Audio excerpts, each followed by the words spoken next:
Qala al-mu'allif rahimahullahu ta'ala wa nafa'ana Allahu bihi wa bi barakati ulumihi fid dharain.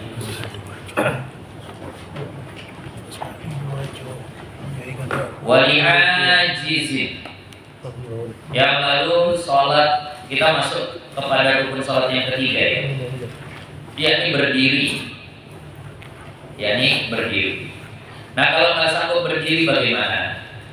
Wali ajizin, dan bagi yang tidak sanggup, nggak sanggup berdiri maksudnya, syaqqa alaihi qiyamun, susah atasnya berdiri. Apa ukurannya? Bi an lahiqahu bihi masyaqqatun syadidatun, dengan bahwa ia dapati dengan berdiri tadi masyaqqah syadidah. Nah, kesulitan yang sangat berat, berdiri itu sakit gitu. Bihaitsu la tuhtamalu adatan, dengan sekira-kira tidak mampu ditahan menurut kebiasaan. Gak tertahan kalau berdiri, denyut betul engkelnya atau pergelangan kakinya. Kalau berdiri sakit betul pinggangnya, gak bisa ditahan. Ini adalah versi Imam Ibnu Hajar ya. Artinya ukurannya adalah udzur tayamum. Itu biasanya. Kalimat udzur tayamum ini akan banyak kita jumpai nanti. Apa itu udzur tayamum? Kalau keempat, 5. Pertama, takut meninggal dunia. Bolehlah tayamum. Sama di sini. Kalau berdiri bisa meninggal dunia, bolehlah dia sholat duduk. Nah, boleh dia sholat duduk. Nah. Kemudian yang kedua, takut sakitnya tambah parah. Itu namanya udzur tayamum. Orang yang kalau pakai air sakitnya tambah parah, boleh dia tayamum. Begitu juga orang yang kalau berdiri sakitnya tambah parah, boleh sholatnya duduk. Yang ketiga, lama sembuh. Kalau dia tayamum, memang sakitnya tambah parah, cuma sembuhnya makin lama. Nah, begitu juga kalau berdiri, kata dokter jangan kayak berdiri, nanti sembuh makin lama. Oke, boleh, silakan duduk. Nah, kemudian yang berikutnya, bisa hilang fungsi anggota tubuh. Nah, memang gak sakit atau parah, tapi nanti bisa lumpuh kakinya atau bagaimana. Nah, yang terakhir tadi masyaqqah syadidah, sangat sakit. Nah, wa dhabaqahal imamu, dan mendhabitnya al-imam. Nah, Imamul Haramain ya. Nah, bi antakuna, dengan bahwa bihaitsu, dengan sekira-kira yadhabu ma'aha khusyu'uhu, hilang sertanya kekhusyuannya. Kalau dia berdiri, hilang kekhusyuannya. Nah, ini juga ada di pendapat seperti ini oleh Imam Romli. Ukurannya kalau berdiri hilang khusyuk, udah boleh duduk. Mau pakai yang mana? Bebas, terserah. Tapi saya kalau seandainya ngajar ke orang-orang awam, orang-orang umum, itu akan saya ambil pendapat pertama. Kalau sakit betul nggak sanggup berdiri, duduk. Udah, itu aja biasanya standar. Kenapa? Karena khusyuk itu perkara yang samar. Banyak orang yang berdiri sehat pun tidak khusyuk. Sehingga kalau seandainya patokannya sekira-kira nggak khusyuk, kok boleh duduk? Lah berdiri pun aku nggak khusyuk. Jadi cemana ukurnya? Mending ukurannya adalah sangat sakit. Itu agak lebih jelas. Nah, salatu qa'idan, maka orang yang seperti ini boleh dia sholat sambil duduk. Boleh dia sholat sambil duduk. Contohnya apa? Karakibi safinatin, seperti orang yang naik sampan. Khofa, yang dia takut. Nahwa daurani raksi, semisal berputar kepalanya. Pusing kepalanya. Kalau sholatnya sambil berdiri mabuk, Kalau sholatnya sambil berdiri, oyong, kenapa? Di kapal. Nah, ini kalau kapal kecil nih. Kapal besar, kapal feri yang masuk mobil, bus tuh ada goyang sedikit aja. Nah, in koma kalau dia berdiri itu boleh duduk. Dan begitu juga wasalisin, dan orang yang salisul baul la yastamsiku, yang tidak bisa dia tahan hadatsahu, hadasnya illa bil qu'ud, kecuali dengan duduk.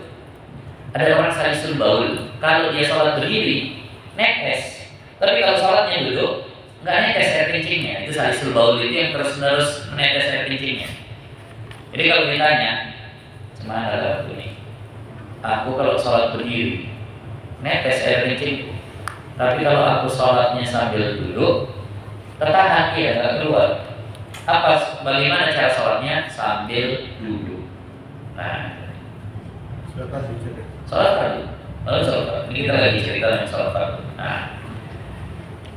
Tadi boleh seperti itu. Kemudian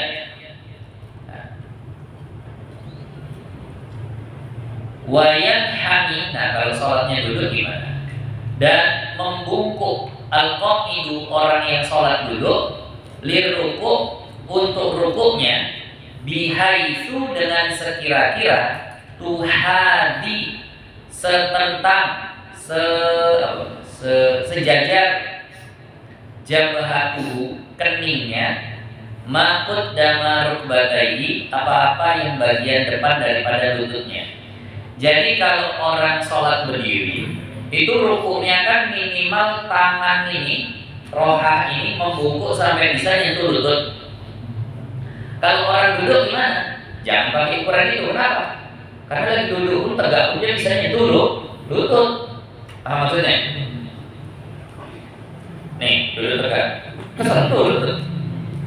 Jadi nggak bisa pakai ukuran rukuknya orang berdiri.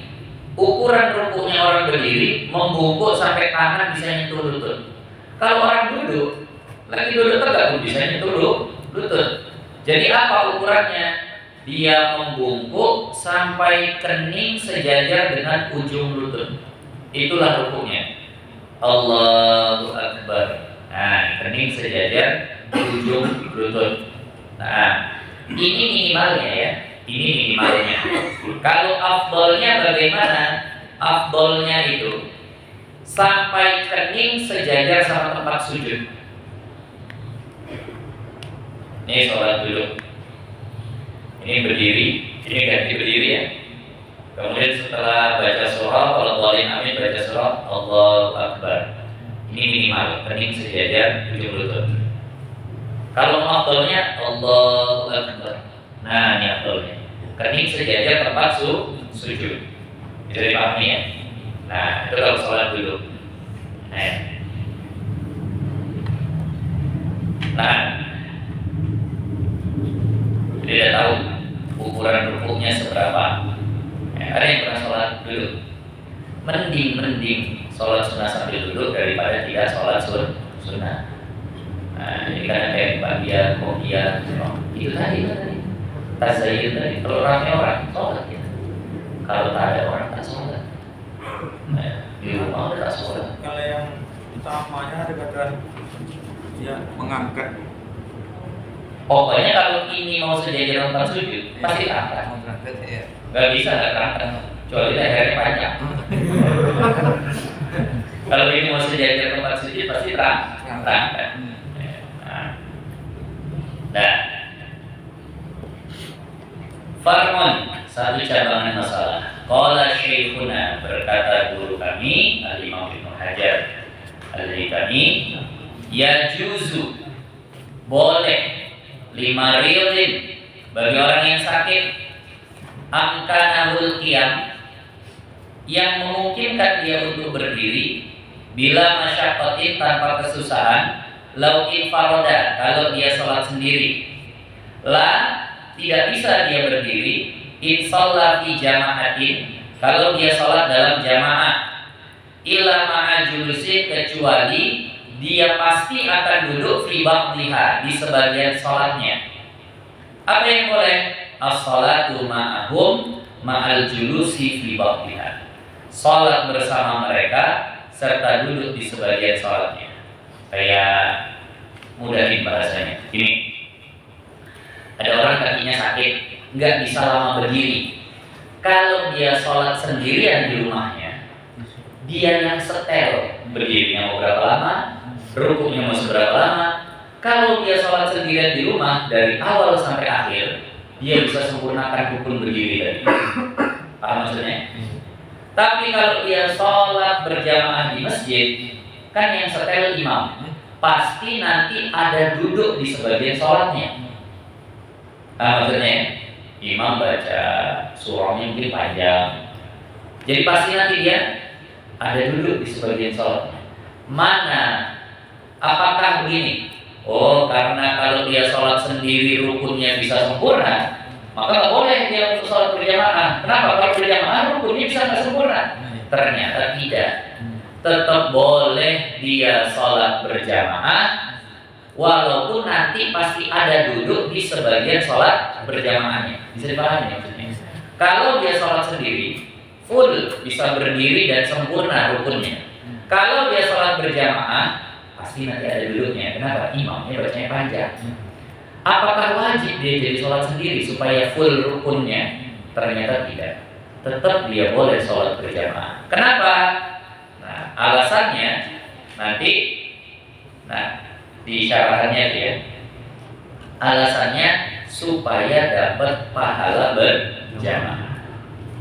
Tapi yang uniknya dikatakan lanjutannya, wa in kanal afdalul infiradu, dan walaupun yang terlebih afdal baginya sholat sendiri. Sholat sendiri. Tapi kalau berjamaah boleh. Kenapa? Soalnya begini, saking besarnya pahala sholat berjamaah nih, beda apa-apa, sholat berjamaah sana walaupun nanti duduk. Nah, itu tetap boleh. Nah, bandingannya ada nih. Wakada, dan begitu pula, idza qara al-Fatihata faqat lam yaqut. Begitu juga jika kasusnya begini. Kalau dia hanya baca Fatihah saja, dia nggak perlu duduk. Nah, au aswasurata kok ada. Tapi kalau dia baca Fatihah sama surah, pasti nanti dia duduk. Bisa dipahami maksudnya?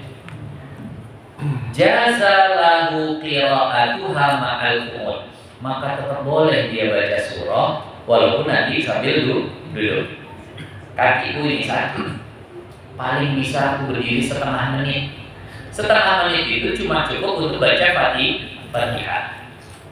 Kalau aku cuma baca Fatihah saja, bisa aku sempurna berdiri. Tapi kalau aku tambah baca surah, walaupun Al-Ikhlas, Qul ahad, aku pasti duduk baca. Maka wajibkah dia baca Fatihah aja, jangan baca surah? Kenapa? Karena konsekuensinya kalau baca surah nanti dia duduk. Ternyata tetap boleh dia baca surah walaupun nanti bakalan duduk. Jelas ya? Tetap boleh. Nah, wa in kanal afdalu tarkaha, walaupun yang terbaik itu bagi dia adalah meninggalkannya. Bagusnya jangan baca surah, tapi kalau untuk baca surah tetap boleh walaupun nanti duduk. Nah, walaupun nanti duduk. Nah, jadi kalau sholat berjamaah artinya begini. Dari kesimpulan tadi, selagi masih bisa berdiri dalam sholat jamaah, berdiri dulu. Kalau nanti tidak sanggup karena imamnya agak panjang, barulah duduk. Gak boleh langsung berdiri dari awal. Jelas ya? Makanya ini yang punya kenalan mungkin ada atu-atu, ada nenek-nenek, ada kakek-kakek yang biasa kalau ke masjid berjalan pakai tongkat, sampai di masjid buka kursi langsung sholatnya sambil duduk. Itu perlu dibilangin, tuh, nah, nek, tak sanggup rupanya sholat sambil duduk. kok tak sanggup. Loh tadi dari rumah kakek nenek bisa ya bicara. Paksa loh. Baru bingung deh. Iya ya, dari rumah tadi. Oh maksudku aku tak sanggup kalau lama-lama berdiri. Paling nanti berdiri bentar udah terduduk lagi. Nah yang sebentar itu pun tetap wajib. Jangan langsung duduk. Ini kan ya bukan nggak boleh. Alhamdulillah lah. Ada orang yang nyumbang kursi-kursi itu kan ada di masjid ada kursi-kursi. Itu jangan sampai membuat orang sholatnya jadi salah. Gara-gara sanggup berdiri 5 detik, 5 detik itu aja berdiri. Aku paling bisa berdiri 1 menit. Imamnya kalau berdiri sampai 5 menit. Ya udah yang 1 menit itu berdiri. Sisanya baru duduk. Bahkan nanti dikatakan ketika duduk, kok terasa kayaknya bisa berdiri, wajib berdiri lagi. Imamnya baca surah As-Sajdah. Nah, kan panjang tuh. Berdiri 1 menit menggeletar, duduk. Udah rehat 1 menit, kayaknya kuat lagi, berdiri lagi. Nah, menggeletar 1 menit, duduk lagi. Rehat, berdiri lagi. Ganggu orang kan? Makanya bagus sholat sendirian aja di rumah tadi. Anda dikatakan lebih baik sholat sendiri di rumah, walaupun boleh tetap berjamaah. Nah, tadi kalau seandainya dia berdiri, kalau dia sholat sendiri di rumah, dia bisa setel. Seberapa dia sanggup berdiri, segitu aja dia baca. Nah, enak. Wal afdalu, dan yang paling afdal lil qa'idi, bagi orang yang duduk, al iftirashu, duduknya iftirash. Kalau kita tak sanggup sholat berdiri, kita pilih sholat duduk, maka yang lebih afdal. Jadi ini sering ditanya, mana lebih afdal, di kursi atau di lantai langsung? Di sini dikatakan kalau nggak sanggup berdiri, afdalnya iftirash. Pertanyaannya, kalau duduk iftirash bisa di kursi? Bisa. Nah, berarti di lantai langsung itu lebih afdal. Kecuali kalau begini, kalau dia di lantai, rukuknya dia nggak bisa sempurna. Tapi kalau dia duduknya di kursi, nanti dia waktu rukuk bisa berdiri. Maksudnya, kan di situ dulu ya. Bisa dipahami maksudnya. Nah, karena nanti rukuknya kan dia bakal berdiri lagi. Nah, maka di situ lebih afdal aja.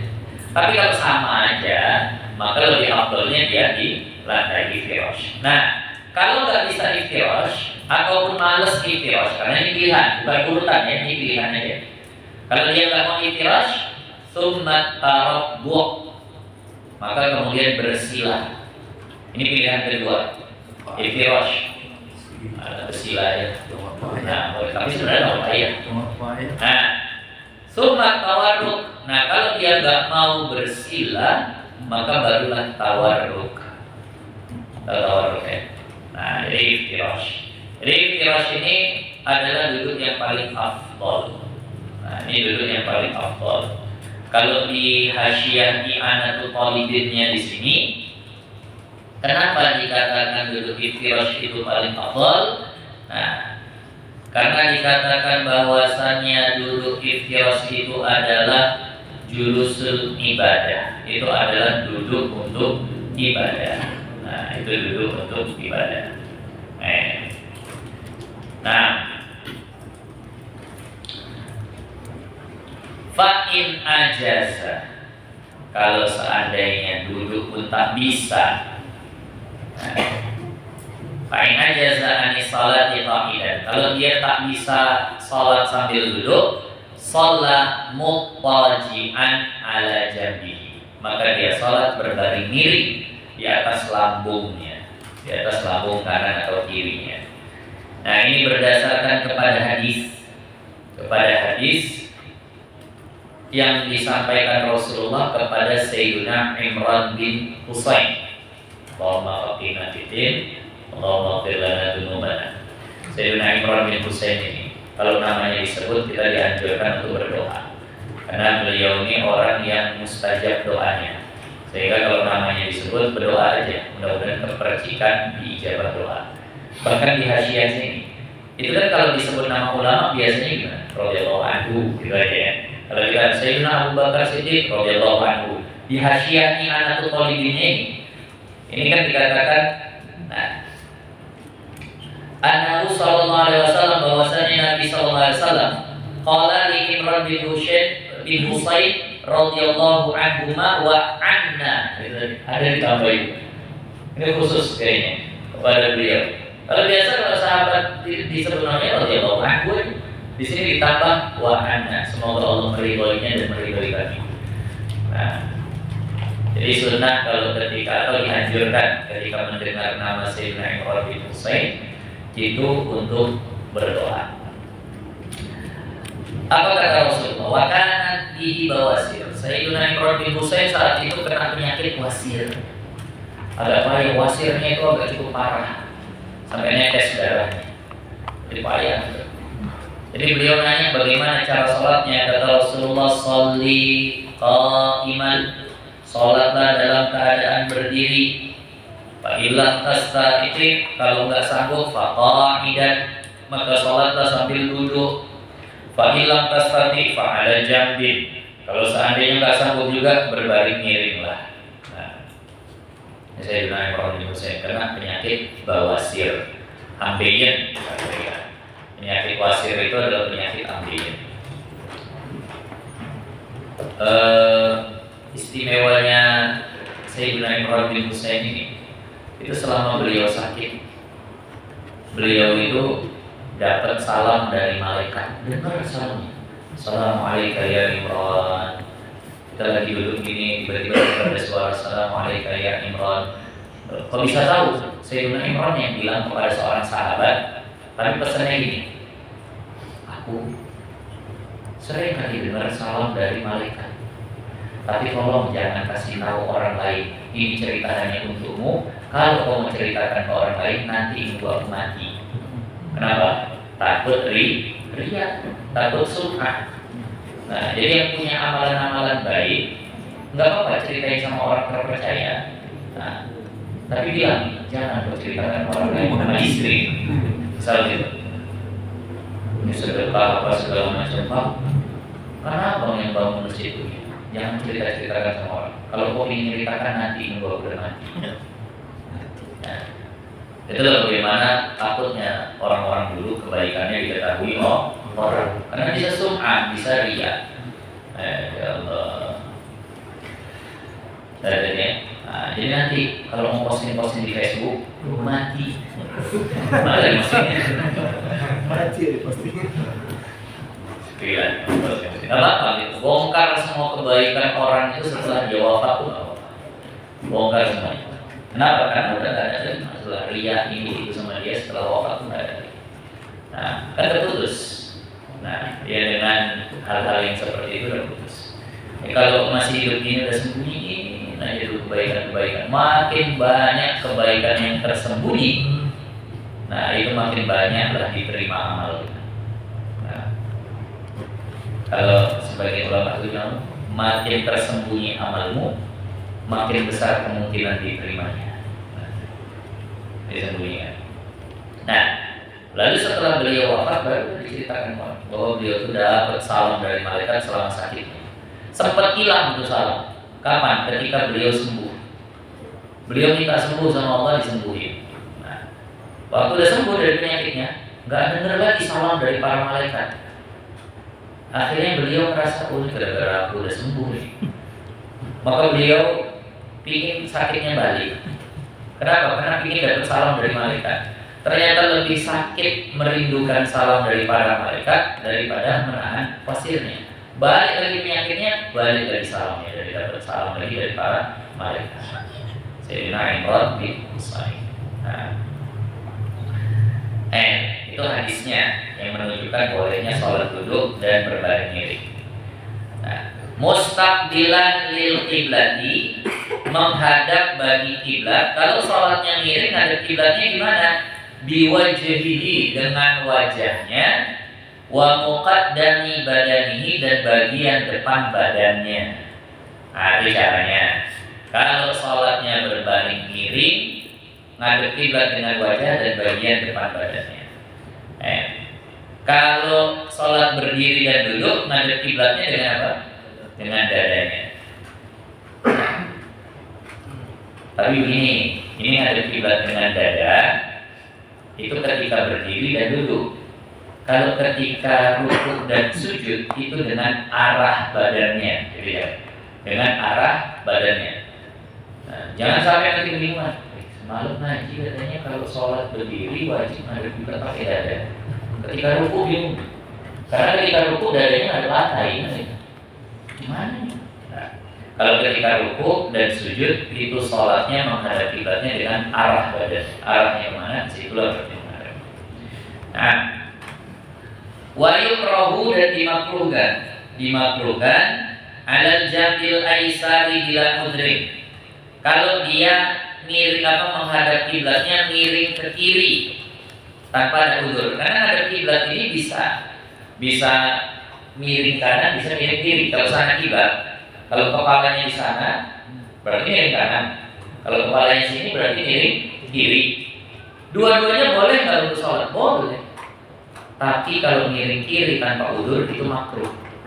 Sama kayak jenazah di dalam kubur. Jenazah di dalam kubur. Itu kalau seandainya dikebumikan yang ada kiblat dengan miring kiri sah. Mau miring kanan juga sah. Yang penting ada kiblat. Yang nggak boleh itu kalau nggak ada kiblat. Tak boleh diputar-putar itu. Nggak boleh asal udah menghadap kiblat ya. Tapi kalau seandainya tidak menghadap kiblat, wajib bongkar. Wajib bongkar. Ada kalau di kitab itu ada 6 keadaan jenazah itu wajib bongkar. Ada 6 kasus jenazah wajib bongkar. Pertama, dikebumikan belum lagi dimandikan. Udah dikebumikan belum dimandikan. Wajib bongkar untuk dimandikan selama kuat dugaan belum hancur. Satu. Yang kedua, ketika dikebumikan tapi bawa harta milik ahli waris di anggota zahirnya. Ya. Ada kalian lepas cincin nenek waktu dikebumikan? Tak ada. 3 lagi cincin nenek. Masing-masingnya itu 10 gram. Berarti 30 gram terkubur situ. 30 juta. Itu kalau di kitab. Kalau seandainya ahli warisnya bilang, udah kami tasamu, udah nggak apa-apa, udah biarin aja. Tapi kalau ahli warisnya tidak ada ngomong gitu, diam aja, wajib bongkar. Kadang mau ngomong, takut dibilang kelewat, mau nyuruh bongkar, tapi mau diikhlaskan kok sayang 30 juta. Jadi terkubur dari nenek pakai cincinnya yang 30 gram itu. Iya. Cuman ahli waris rela atau enggak? Bingung mau bilang rela, enggak rela. Mau bilang bongkar, enggak tega. Kalau itu wajib bongkar. Itu yang kedua. Yang ketiga, ketika dikebumikan tidak menghadap kiblat, wajib bongkar, wajib putar arah badannya ke kiblat. Yang keempat, ketika dikebumikan di dalam perutnya ada janin yang kemungkinan masih hidup, wajib bongkar dan mohon maaf bahkan satu wajib sesar. Mana bisa lagi normal? Orang kehabisan tenaganya nggak bisa normal, apalagi udah tak bertenaga, udah wafat, maka wajib sesar. Itu yang keempat. Yang kelima, kalau dikebumikan di tanah orang tanpa izin. Apa ini? Jasad atau kan? Kenapa kalian kebumikan di sini? Tak ada lagi kuburan tak kebagian tempat. Jangan kalian belum izin, wajib bongkar. Nah, yang keenam, ketika dikebumikan dengan kafan yang kain orang tapi tak pakai izin juga, sama wajib bongkar. Nah, inilah keadaan-keadaan yang wajib bongkar tadi. Nah, kalau di sebagian terdiri jelek, kalau seandainya ada harta tapi di dalam badannya, di dalam tubuh, kalau itu harta dia, jadi memang atau ini meninggal gara-gara nelan kalung emas. Telangnya kalau emas meninggal. Ahli waris sih tuh. Nanti kalau aku meninggal kalung itu untuk aku lah. Enggak lah untuk aku ya Allah. Pala tuh telan dia meninggal gitu. Itu kan berarti ada harta di dalamnya. Nah, kalau seandainya harta itu memang punya dia, lalu beralih kepada ahli waris, nggak boleh bongkar. Tapi kalau harta itu harta orang yang dia telan, kalau kata orang yang bongkar, belah diri. Nah, itu tahu setelah harta orang. Nah, Kalau yang pakai palsu-palsu ini palsu apa palsu? Kalau gigi palsunya itu dari emas dan bisa ditanggalkan dengan mudah tanpa merusak gusi, tanpa menyakiti gusi, tanggalkan. Nah, tapi kalau seandainya payah ya, mesti pakai tang, maka itu tidak boleh ditanggal karena merusak fisik mayit itu sama dengan menyakiti fisik mayit, haram, nggak boleh. Nah, jadi kalau seandainya payah menanggalkannya ya biar aja. Nah, yang pakai makanya kuku palsu, rambut palsu. kalau itu gampang, tanggalkan. Tapi kalau dikemudikan ya karena bukan harta yang memang diperhitungkan, paham? Tetap wajib dibongkar. Nah, jadi menghadap kiblat tuh bisa miring kanan, bisa miring kiri, sama kayak jenazah. Tapi asal menghadap kiblat tuh ya. Nah, walaupun miring kiri itu makruh. Nah, kalau nggak sanggup juga, nah, famustalqiyan, insyaallah ini akan datang berkelentang.